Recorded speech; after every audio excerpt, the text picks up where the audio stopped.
नमस्कार दोस्तों, आप सभी का स्वागत है देवेंद्र क्लासेस यूट्यूब चैनल में। टॉपिक हमारा उद्योगों का है और उद्योगों की एक क्लास मैं पढ़ा चुका हूं, वो प्लेलिस्ट से आप देख लीजिएगा। पूरी ईमानदारी से, शिद्दत से आप पढ़ते रहिए, क्योंकि बहुत कम समय बचा है। आगामी आपकी आने वाली जो उत्तर प्रदेश की टॉप डिमांडिंग परीक्षा है, कम ही समय रह गया है। दिल्ली पुलिस का भी कम समय रह गया है, तो लगातार पढ़ते रहिए, रिविजन करते रहिए। दूसरी क्लास है ये उद्योगों की, इंडस्ट्री की। पहली क्लास में पढ़ा चुका हूँ, तो इस दूसरी क्लास में जो भी पॉइंट छूट गए उनको मैं कवर कर देता हूं, और कहाँ कहाँ कौन कौन से प्रश्न अलग अलग एग्जाम्स में पूछे, वो सारे क्वेश्चनों को मैंने इस दूसरे सेशन में, दूसरे क्लास में कवर किया है। तो क्लास में मेरे साथ बने रहें, पेन कॉपी लेके बैठा करें। यदि कभी मैं समझा जाता हूं तो उसे आप रिपीट करके, रिवर्स करके वीडियो को 2 बार 3 बार देखिएगा आराम से। जब तक समझ में ना आए देखिएगा, और नहीं समझ में आता है तो कमेंट कीजिए। कमेंट का आंसर आपका दिया जाएगा अगली क्लास में। जो भी शक समस्या यदि आपको हो तो, यदि चैनल पे आप हमारे साथ नए जुड़े हैं तो सब्सक्राइब अवश्य करें और बेल आइकन दबाना ना भूलें। अपने मित्रों के साथ ज़्यादा से ज़्यादा शेयर किया करें वीडियो को। तो चलिए शुरू करते हैं आज की क्लास। तो देखिए, उद्योगों की क्लास है, इंडस्ट्री की क्लास है ये, उद्योगों वाली, और पार्ट सेकंड है ये। कौन सा पार्ट है इसका? Second part. तो कुछ बात कर लेते हैं इंपॉर्टेंट। तो देखिए, सीमेंट उद्योग कई बार आता रहता है। तो सीमेंट उद्योग बहुत फेमस है एक जगह, लखेरी। सवाई माधोपुर सुना होगा आपने, उदयपुर भी सुना होगा, राजस्थान में है। और भारत में सीमेंट का सबसे ज्यादा उत्पादन आ जाए तो राजस्थान ही उत्तर लगाना है। राजस्थान में सबसे ज्यादा सीमेंट का उत्पादन होता है, यह राजस्थान से निकाला जाता है। जिनमें ये जगह बहुत प्रसिद्ध है, एक लखेरी राजस्थान में, सवाई माधोपुर और उदयपुर। ठीक है, सीमेंट उत्पादन के लिए बहुत प्रसिद्ध है, और उदयपुर को झीलों का शहर भी कहा जाता है राजस्थान के भीतर। ठीक है, नोट करते रहिएगा आराम से।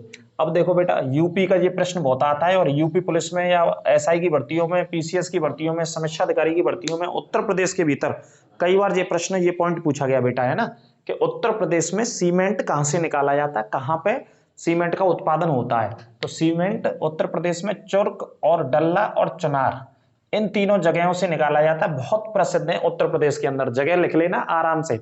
एक चुर्क, डल्ला और चुनार। चुनार नामक जगह पड़ती है मिर्जापुर में। चुनार कौन से जिले में? मिर्जापुर में। और ये दोनों जगह पड़ती हैं आपकी कहां पे लिखूं मैं? सोनभद्र में।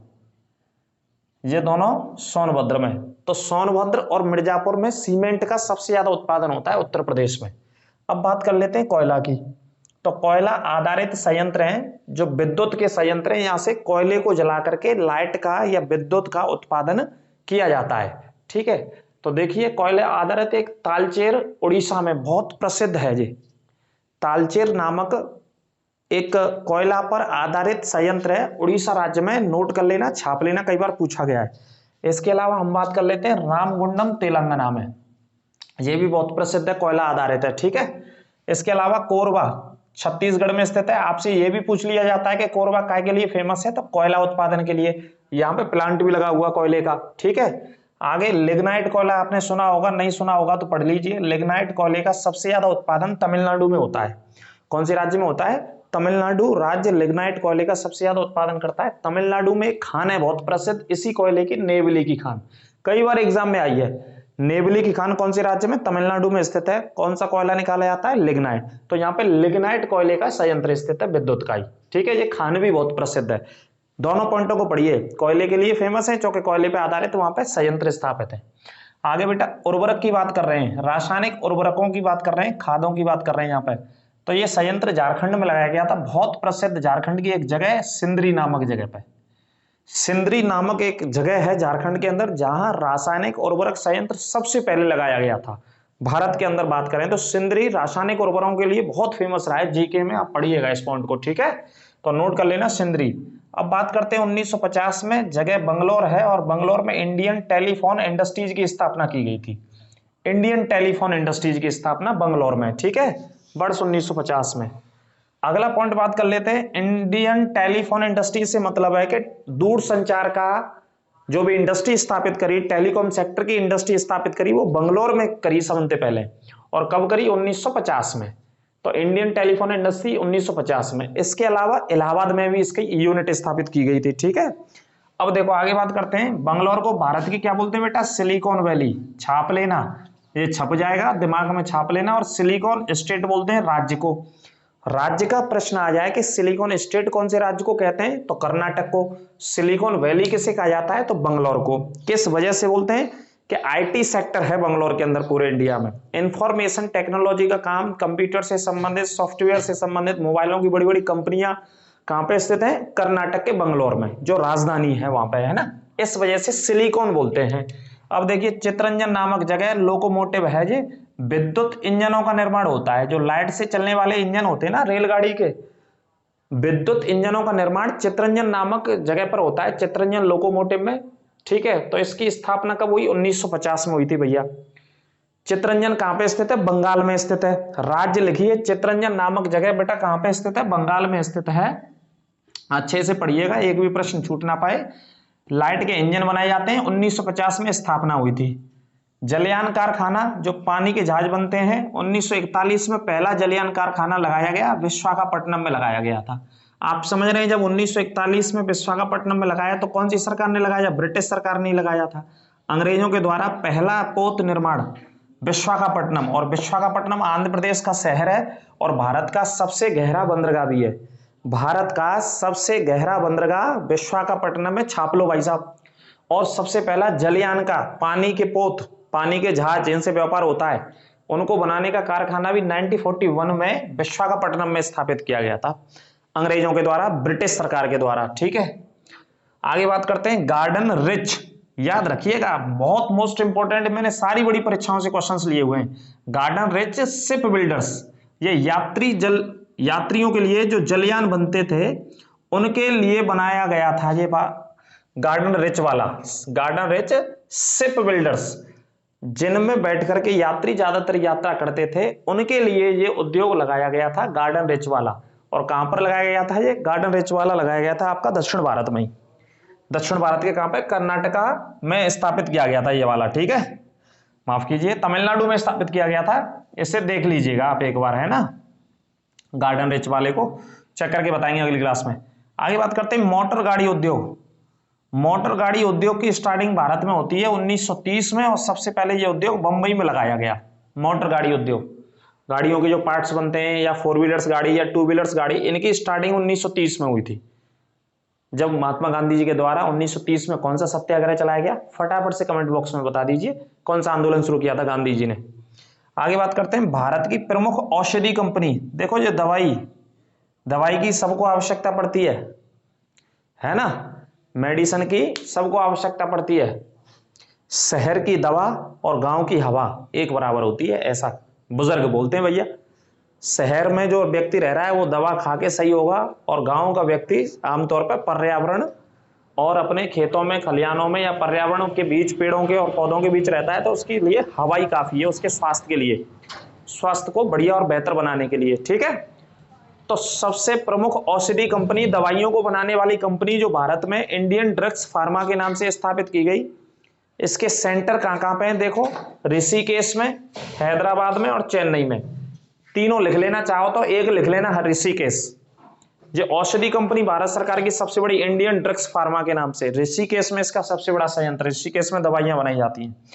दूसरा, हिंदुस्तान एंटीबायोटिक की स्थापना कब हुई? एंटीबायोटिक जो इंग्लिश मेडिसिन होती है, एंटीबायोटिक की स्थापना तो पुणे शहर का एक जगह है पिंपरी, पुणे की एक जगह है पिंपरी, यहां पर एंटीबायोटिक्स की स्थापना की गई, पुणे के पिंपरी नामक, डायरेक्ट पिंपरी आता है ऑप्शन में। ठीक है, एंटीबायोटिक, हिंदुस्तान एंटीबायोटिक की स्थापना कहां पे की गई? भारत में। तो भारत में की गई पुणे शहर के पिंपरी में। और पुणे कौन से में? महाराष्ट्र राज्य में पुणे पड़ता है। ठीक है, पहले पूना बोलते थे, आजकल पुणे बोलते हैं। और बताइए, बी.आर. अम्बेडकर और महात्मा गांधी के मध्य में कौन सा समझौता हुआ था इसी शहर में, जब देश की आजादी की लड़ाई चल रही थी? फटाफट से बताओ। तो दवाइयां पेनिसिलिन बनती है, जहां पे स्ट्रेप्टोमाइसिन दवाइयां बनती हैं। ये दो मैं उदाहरण बता रहा हूं आपको, पेनिसिलिन और स्ट्रेप्टोमाइसिन। एंटीबायोटिक दवाइयां होती है, मेडिसिन होती हैं। पेनिसिलिन का तो नाम आपने सुना ही होगा, आमतौर पर डॉक्टर्स लिखते हैं। पेनिसिलिन की खोज करने वाले एक वैज्ञानिक थे जिनका नाम A.V. अलेक्जेंडर था, जिनको नोबेल पुरस्कार भी मिला था इस दवा की खोज करने के लिए। कौन सा पुरस्कार? नोबेल पुरस्कार मिला था। और ये पेनिसिलिन नामक दवा किससे प्राप्त करी थी इन्होंने? कवक से प्राप्त करी थी, इंग्लिश में फंजाई बोलते हैं। ये भी प्रश्न आता है कई बार, ठीक है, नोट कर लेना।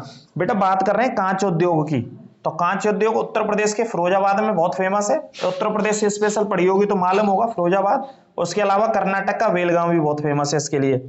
अब बात करते हैं बहजोई और नैनी, ये दोनों जगह इलाहाबाद में है। ये सिकोआबाद में पड़ती है जगह बहजोई, सिकोहाबाद में, और नैनी है इलाहाबाद में। तो यहां पर कांच की क्या बनाई जाती है, चादरें बनाई जाती हैं कांच की यहां पे, ठीक है, नोट कर लेना। अब बात करते हैं जूता निर्माण। देखो चेन्नई में सबसे ज्यादा काम होता है, रानीपेट भी तमिलनाडु में, डिंडीगुल हैदराबाद में, और आगरा और कानपुर। जूते के लिए आपको पता है जूते का कारखाना और जूते के उद्योग। सबसे पहला उद्योग जूते का अगर बात करें, चमड़े के उद्योग की बात करें, जूता छोड़िए चमड़े के उद्योग की, तो चेन्नई बहुत प्रसिद्ध रहा है, तमिलनाडु की राजधानी चेन्नई में, ठीक है। तमिलनाडु की राजधानी चेन्नई के अलावा रानीपेट भी तमिलनाडु में स्थित है, डिंडीगुल भी बहुत फेमस है, डिंडीगुल हैदराबाद के पास स्थित है, हैदराबाद में ही। आगरा और कानपुर आप जानते ही है जूते के लिए जाने जाते हैं, तो चमड़ा उद्योग बहुत फेमस है। आगे बात करते हैं अहमदाबाद, ये सूती कपड़ों के लिए बहुत प्रसिद्ध है, इसे पूर्व का बोस्टन शहर कहते हैं। अहमदाबाद को क्या बोलते हैं बेटा, पूर्व का बोस्टन बोलते हैं। बोस्टन भी कपड़ों के लिए जाना जाता है और बोला जाता है इसको मैनचेस्टर भारत का। और क्या बोलते हैं, भारत का मैनचेस्टर कैसे कहा जाता है, अहमदाबाद को कपड़ों के उत्पादन की वजह से, या सबसे ज्यादा फैक्ट्रियां हैं। आगे बात कर रहे हैं बेटा, 1840 में भारत में पहली चीनी की मिल स्थापित की गई, और कहां पे, बिहार में। 1840 में अंग्रेजों ने चीनी की सबसे पहली फैक्ट्री खोली, शुगर की सबसे पहली फैक्ट्री स्थापित करी 1840 में, जो कि आगे चल के क्या हो गई थी, असफल हो गई थी, ठीक है। कुछ समय के बाद ये फेल हो गई, असफल हो गई, तो इसे बंद कर दिया गया। लेकिन दूसरा उद्योग स्थापित किया 1903 में, ये सफल कारखाना था चीनी का, देवरिया उत्तर प्रदेश में। उत्तर प्रदेश के कौन से जिले में, देवरिया। इसे चीनी का कटोरा भी बोलते हैं, क्या बोलते हैं उत्तर प्रदेश में, चीनी का कटोरा, छाप लो इस पॉइंट को भी, देवरिया उत्तर प्रदेश, ठीक है। अब बात करते हैं दिया सलाई, माचिस की डिब्बी, आओ भाई की बात कर रहा हूं, माचिस की डिब्बी की, दिया सलाई की। तो जी 1921 में दिया सलाई का उद्योग लगा, अहमदाबाद में पहला कारखाना लगा था। लेकिन 1924 में इसका सबसे ज्यादा उद्योग विकसित हुआ जी बरेली में, ठीक है। तो उत्तर प्रदेश में याद रखिएगा, कई बार क्वेश्चन पूछा गया, दिया सलाई उद्योग उत्तर प्रदेश के कौन से जिले में, बरेली में, ठीक है। और बरेली में एक झुमका भी गिर गया था, उसका भी पता लगाना, कमेंट बॉक्स में बताना कहाँ गिर गया था, कौन सी जगह गिर गया था। तो ये तो उद्योग हो गया। आगे बात करते हैं रेशम उद्योग। रेशम उद्योग का विकास कर्नाटक, सबसे ज्यादा रेशम की खेती कहाँ पे होती है, कर्नाटक में होती है। और रेशम कई प्रकार से होता है और अलग अलग राज्यों में उत्पादित होता है, ठीक है। लेकिन भारत का 70% रेशम का जो उत्पादन होता है वो अकेले कहाँ पे होता है, कर्नाटक राज्य में होता है। और कर्नाटक में कौन से रेशम का उत्पादन होता है, शहतूत रेशम का, ये भी नोट कर लेना। रेशम कई प्रकार से होता है, तो इसे क्या बोलते हैं, शहतूत रेशम का उत्पादन कर्नाटक में होता है, ठीक है। रेशम कीट का पालन है, ये क्वेश्चन बेटा कई बार छपता है। रेशम कीट, जो रेशम के पौधे पर जो कीट का पालन कहलाता है, उसे क्या बोलते हैं, सेरीकल्चर, सेरीकल्चर कहते हैं। ये छाप लेना, छाप लेना। रेशम कीट के पालन को, जो रेशम की खेती होती है कर्नाटक में, जो रेशम के पौधे पर जो कीट का पालन किया जाता है, उसे क्या बोला जाता है, उसे बोला जाता है बेटा सेरीकल्चर कहा जाता है, नोट कर लेना। शहतूत रेशम की खेती सबसे ज्यादा कर्नाटक में। मूंगा रेशम, जैसे मैंने बताया, रेशम कई प्रकार से खेती करी जाती है। मूंगा रेशम सबसे ज्यादा बंगाल में होता है, टसर रेशम झारखंड में होता है सबसे ज्यादा। ये तीन प्रमुख वैरायटियां मैंने रेशम की लिखी हैं, लेकिन सबसे इंपॉर्टेंट है शहतूत वाली। मूंगा भी याद रखना, इधर होता है बंगाल में, टसर झारखंड में होता है। बंगाल के अलावा ये असम में भी होता है। मूंगा रेशम कहाँ पे होता है, आसाम में भी होता है। आगे बात कर रहे हैं बेटा, कर्नाटक में चंदन के वनों की खेती भी सबसे ज्यादा होती है। चंदन के वन सर्वाधिक कहां पे होते हैं, कर्नाटक के अंदर खेती होती है बेटा, है ना। और उत्तर भारत का मैनचेस्टर किसे कहते हैं, कानपुर को कहते हैं। क्यों बोलते हैं कि कानपुर में सूती वस्त्रों के उत्पादन की वजह से उत्तर भारत का मैनचेस्टर बोलते हैं। वैसे कानपुर के अंदर 1876 में ऊनी वस्त्रों की भी पहली फैक्ट्री खोली गई थी। कौन सी फैक्ट्री, पहली फैक्ट्री, ठीक है। मधेपुरा जो बिहार में स्थित है, इसमें रेल के इंजन बनाए जाते हैं मधेपुरा में, नोट कर लेना। भारत अर्थ मूवर्स एक कंपनी है जो कर्नाटक में सवारी डिब्बे बनाती है।